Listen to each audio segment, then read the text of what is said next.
اعوذ باللہ من الشیطان الرجیم بسم اللہ الرحمن الرحیم وَإِذْ أَخَذْنَا مِيثَاقَ بَنِي إِسْرَائِيلَ لَا تَعْبُدُونَ إِلَّا اللَّهَ وَبِالْوَالِدَيْنِ إِحْسَانًا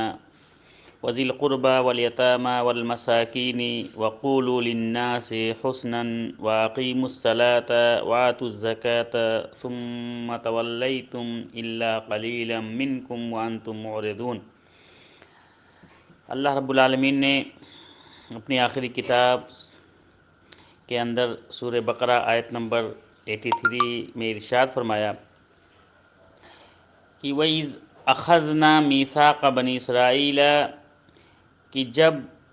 ہم نے بنی اسرائیل سے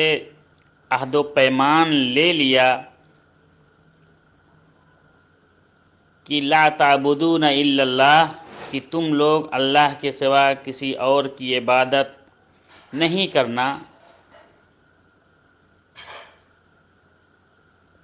وبالوالدین احسانا، اور اپنے والدین کے ساتھ حسن سلوک کرنا، وذی القربى والیتامى والمساکین، اور اسی طرح سے قرابت داروں کے ساتھ، رشتہ داروں کے ساتھ، یتیموں کے ساتھ اور غریب و مسکینوں کے ساتھ اچھے سلوک کرنا، وقولوا للہ حسنا، اور لوگوں سے اچھے طریقے سے بات کرنا، بہترین طریقے سے لوگوں سے پیش آنا، وَأَقِيمُوا الصَّلَاةَ وَآتُوا الزَّكَاةَ، اور نماز قائم کرنا، زکوٰۃ کی ادائیگی کرتے رہنا، ثُمَّ تَوَلَّيْتُمْ إِلَّا قَلِيلًا، لیکن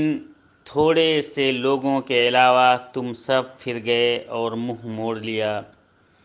وَأَنْتُمْ مُعْرِضُونَ، اور تم سب نے اپنے وعدوں سے، اپنے عہد و پیمان سے سب لوگ مکر گئے، سب لوگ اپنے عہد و پیمان کو بھول گئے۔ السلام علیکم ورحمۃ اللہ وبرکاتہ۔